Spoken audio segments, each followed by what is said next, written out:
Want to sound like an asshole, but I really can't be seen in a place like this anymore. Here's the harsh truth nobody tells you about being a made mobster. It's not power, it's a trap. Coming up, we're pulling back the curtain on the mob myths you thought you knew, from the deadly traps lurking behind made status to why Jersey had more swagger than New York, and even the hidden stories behind those infamous nicknames. Stick around for the raw, real, and unexpected truths nobody's telling you. Want to sound like an asshole, but I really can't be seen in a place like this anymore. I can't be seen in a place like this anymore, Chrissy declares with smug bravado after being made. Little Jackie hyped us to a score at the Rutgers campus. Yet only a few scenes later, he's back in that very pizza parlor, dressed like a college kid, scheming a robbery at a Rutgers benefit concert. It's a perfect, bitter irony. How you doing, Roy? Congratulations. Chrissy is riding high after his promotion, pulling up in a Range Rover so new it still has the sticker in the window. The pizza parlor owner greets him with admiration, and Chrissy carries himself like a new Don. Even Dino and Jackie Jr. pay their respects. Jackie Jr. looks resentful, knowing his own path up the ladder just narrowed. This being made ain't working out the way I thought it would. And yet, Chrissy's status doesn't change his reality. Already behind on tribute payments to Paulie, he returns to the pizza shop to plan a small-time heist. Gone is the expensive suit. Now he's dressed to blend in at a college concert. A lot of responsibilities. Fucking A. What did you think? By the end of the episode, becoming a made guy feels more like a burden than a triumph. Paulie reminds him that this status carries new responsibilities and humiliating expectations, including random strip searches to check for wires. Fortunate Son is a sharp reminder of what being made really looks like. The ceremony is held in a cramped basement with a low ceiling. The party afterward is little more than dancers making out at the bada bing. Chrissy's status is mostly symbolic, a gesture by Tony for his loyalty and survival after getting shot, but it doesn't give him power or respect overnight. Even his new Range Rover is undercut by the fact that he still drives himself. That's the real joke of the episode. Chrissy thought being promoted would automatically elevate him. Instead, it's just another chain of obligations in a declining, tired organization. Here's the part nobody talks about. Bert Young dying on set wasn't an accident. It was part of his brilliance. Oh, fuck, is that blood? Am I seriously the only one who can't stand seeing Bobby Sr. on screen? The constant coughing and spitting, it's disgusting. Was Bert Young actually sick during filming? Because it felt way too real. What did I ever do to deserve watching that? Oh look, another toothpick. You know what? Maybe the real issue is a lack of respect for the elderly. Go ahead, grab the carving knife and stab me right here. Please, it'd hurt less than what you just said. Take it easy though, we're not filming a Western. Come on, Bobby Sr. and Mustang Sally go way back. Uncle Bobby, thank God, thanks for coming. And someone actually said that to Junior? Bold. No, mister, please, no more. Sir, I admire your work, but was it really necessary to die in the crash scene? Couldn't they just use CGI or some of that DNA stuff everyone's talking about? Except, after what happened with CGI Livia, that was never going to happen. Total commitment to the role. Dying on set for the scene? That's legendary. And that last smoke before going? Hope it was as good as it looked. Smoking camels since you were in short pants. Satisfied now? Ignore the noise. Probably Bobby Jr. orchestrated this so you wouldn't have to do any more dirty work. You should do yourself a favor, quit while you're young. Gotta die from something, Bobby. And sure, that driving scene was supposed to be routine. Instead, they shot it for real. Sad way to go. And at only 68, he was practically a kid. Still, there's something powerful about it. This Sally's a tough kid, Bobby. What the fuck? I'm dead anyway. Bobby Sr. stops coughing just long enough to do the hit, like one last chance to relive his glory days. And that cigarette after? Absolutely deserved.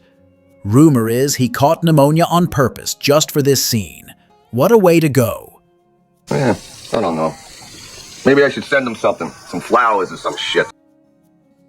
Sure, all the coughing was hard to watch. Maybe the episode wasn't a favorite, but Bert Young absolutely nailed it. One of the most memorable one-episode characters. Plus, there was something surprisingly gentle in him too, a strange, almost motherly energy. Jeez, on my ass. It'll feel good being useful for a change. And let's face it, Bobby Sr. earned his place long before most had even grown up. Show some respect. Bert Young was a local legend. Tony even called him the Terminator, which fits, until Staten Island took him down.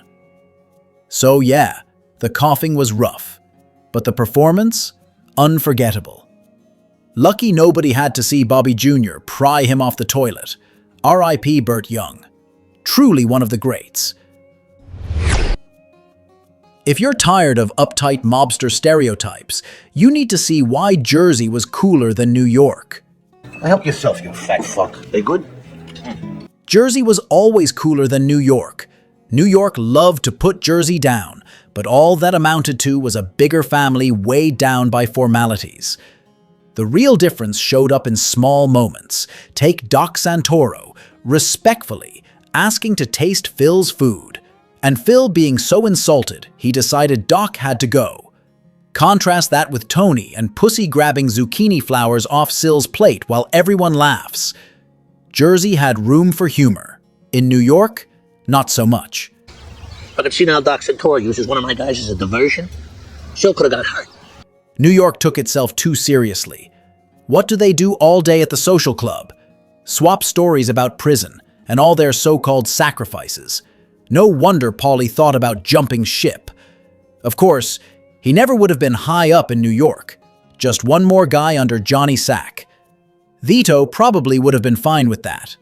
Let's face it, Vito would have been fine under Johnny Sack. What the fuck, Carmine?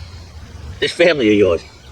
I can see now Doc Santoro uses one of my guys as a diversion. And no, Doc wasn't asking nicely. Taking food off Phil's plate was a calculated power move, a message that Phil was past his prime. It was pure dominance. Phil and Doc weren't friends. They were rivals. Tony and Sil? They were brothers. The difference couldn't be clearer. Phil was going to kill Doc anyway. The food was just the excuse. Once you show that level of disrespect, especially in New York, it's only a matter of time. And sure, Phil was wound tight, the kind of guy who'd take a rainstorm personally. Johnny Sack could at least enjoy a drive in his Maserati, though even he wasn't exactly fun-loving. But Jersey? Jersey was welcoming. Manhattan always felt like it was saying, "This isn't for you." Jersey was more like, "Might as well stay and eat." That's the thing. The Jersey crew was full of colorful personalities who could give each other a hard time and laugh about it. Phil never cracked a smile. Johnny Sack always scowling. Little Carmine was probably the only one who could enjoy himself. That's why Doc grabbing food off Phil's plate was different from Tony and Pussy raiding Sil's. Doc was making a power play. Tony and Pussy were just horsing around. And honestly, nobody in their right mind steals food off Tony's plate. Not in Jersey, not anywhere. It's a great meal, too. Fantastic. And thinking back to the old days, reminds me of that one time at the Copa back in '68. Got dosed on acid by a stewardess. Jerry Vale was on stage, and next thing you know, Uncle Junior looks like he's got lasers for eyes. Crazy times. Jersey's always been like that. A little off-center, but a lot more fun. Never assume Tony Soprano had a shot at a happy ending, because the real ending was decided years before the diner. If Tony Soprano hadn't been killed in that diner, what was his endgame? I don't know why Sil reeled so half-assed on you. It's not my style. He's worried more about taking care of Carmela than the actual fucking artist. By the end of season 6, Tony was a degenerate gambler, exhausted by the war with New York, having lost his consigliere and brother-in-law. Carlo had flipped, and the walls were closing in. We got fucking federal charges. We got the FAA. Before this is over, they're gonna pin that Egypt dad thing on me, and you fucking know it. It's up the ass, a fucking RICO case, dirty to life. If he walked out of that diner, alive and with peace restored with New York, what future was left for him? Jail? Retirement? Suicide?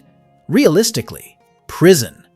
20 years or more in a cell, heating grilled cheese on a radiator and slicing garlic thin, telling himself it would melt in the pan. It doesn't, by the way. That's a myth. Please, with Johnny awaiting trial and the feds freezing his assets, what do you think's keeping Ginny and Bud a Brickle? Carmela would probably have been better off if Tony had been killed. With no one left for the feds to prosecute, they'd lose interest in her, and she'd get to keep most of the assets. She could sell the house, flip another, and start over somewhere. The kids? AJ might stumble into some version of responsibility. Meadow could pursue law and help defend what's left of the family name. Actually, I've been in Pakistan. Get the fuck out. Seriously, I was transferred to terrorism. It's my partner, Ron Goddard, Tony Soprano. The terror squad, huh? Fuck him. I hope that parasite eats his asshole out. As for Tony, any idea that he could just fade into retirement is a fantasy. He wasn't inspiring loyalty anymore. Carlo flipping was just the start. And Tony was no Phil Leotardo or Paulie Walnuts. Those men would never go near law enforcement. Tony, on the other hand, was already cooperating with Agent Harris on certain matters. If prison became inevitable, it's easy to imagine him justifying turning witness. New York tried to kill him, after all. A mob boss flipping has precedent. Angelo Leonardo did it in Cleveland, Joe Massino in New York, bosses who turned government witness and helped dismantle families. Testimony on something. Carlo's testimony alone would have been devastating. He could lay out the construction scams, the no-show jobs, the shell companies. He didn't need recordings or a paper trail. Testimony is often enough in RICO cases. A jury would believe a man who'd been at Tony's side for years. And if somehow Tony avoided prison in the short term, he'd be looking over his shoulder for the next betrayal, the next hit. His health was failing. His temper alienated allies. His world was shrinking. There was no happy ending waiting. Only death, prison, or a slow, miserable decline. A fucking RICO case, 30 to life. Don't think about that now, Anthony. That final cut to black wasn't about what happened in that diner. It was about what was always going to happen, one way or another. Tony was finished, whether at Holston's, in a courtroom, or in a prison cell. Here's what nobody tells you about mob nicknames like Fat Dom. They weren't handed out for the reasons you'd expect. Fat Don Gamiello came over. Just to break balls. Ray Vito.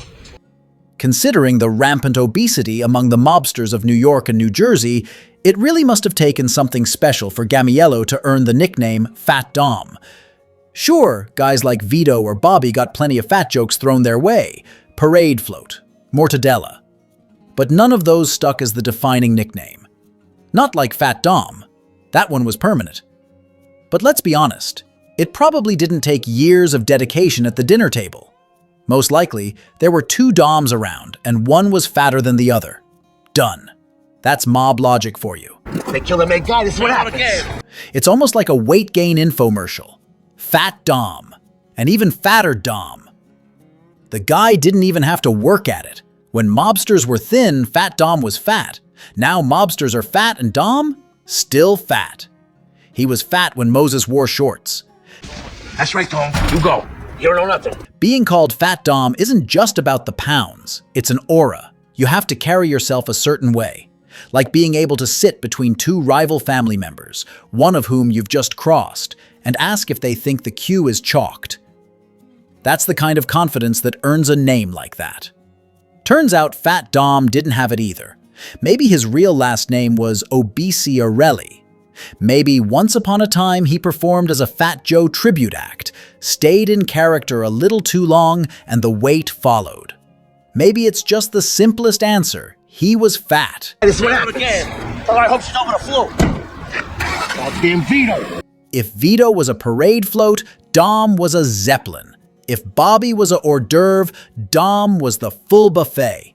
A guy so fat when he fell down the stairs it sounded like a drum solo.